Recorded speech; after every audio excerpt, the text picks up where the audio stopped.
साल 2024 वो साल जब देश में लोकसभा चुनाव होंगे, लेकिन लोकसभा चुनाव में कौन जीतेगा, जनता का मूड क्या है, ये एक बड़ा सवाल है। और इसको लेकर एक और सर्वे सामने आ गया है। सर्वे किया है ईटीजी रिसर्च और टाइम्स नाउ नवभारत ने मिलकर।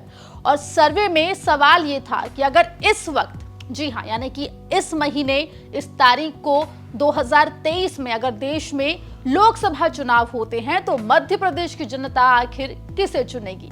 तो इस सवाल का जवाब भी हम लेकर आ गए हैं आपके पास और इस रिपोर्ट में उस सवाल का आपको जवाब देंगे। नमस्कार, आप देख रहे हैं एमपी तक और मैं हूं आपके साथ आकांक्षा ठाकुर। देखिए, टाइम्स नाउ नवभारत और ईटीजी रिसर्च ने ओपिनियन पोल कराया है। इस ओपिनियन पोल में सवाल ये था कि अगर आज की तारीख में देश में लोकसभा चुनाव होते हैं तो मध्य प्रदेश की जनता आखिर किसे चुनेगी, बीजेपी एनडीए के गठबंधन को या फिर नया नवेला जो इंडिया गठबंधन बनकर तैयार हुआ है, जो अलायंस बनकर तैयार हुआ है, जिसमें तमाम विपक्षी दल एक साथ एक मंच पर आए हैं, उसे चुनेगी। तो जवाब भी आपको बता देते हैं।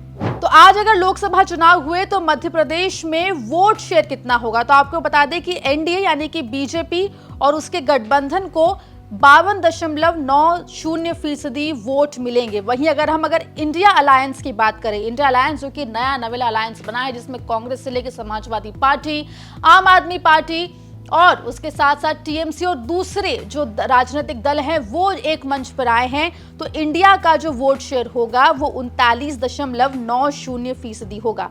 वहीं अगर अन्य की बात करें तो अन्य को 7.20% वोट शेयर मिलेगा।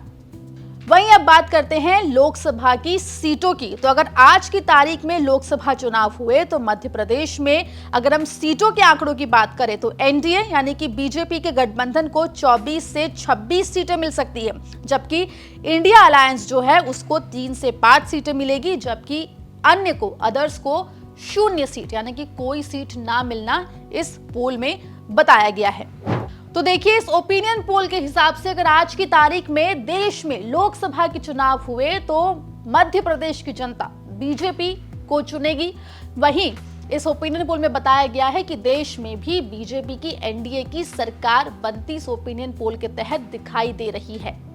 आपको एक बार फिर बता दें कि ये ओपिनियन पोल ईटीजी रिसर्च और टाइम्स नाउ नवभारत ने मिलकर किया है। वहीं ये भी बता दें कि इस ओपिनियन पोल का मकसद केवल लोगों की राय जानना है। इसका वोटिंग पर किसी भी तरीके का या फिर जो चुनाव के नतीजे होते हैं उन पर किसी भी तरीके का असर नहीं पड़ता है। वहीं इस पूरी रिपोर्ट को लेकर और ये जो ओपिनियन पोल आया है इसको लेकर आपका क्या कुछ कहना है, कमेंट बॉक्स में जरूर बताएं और मध्य प्रदेश से जुड़ी तमाम खबरों के लिए बने रहिए एमपी तक के साथ।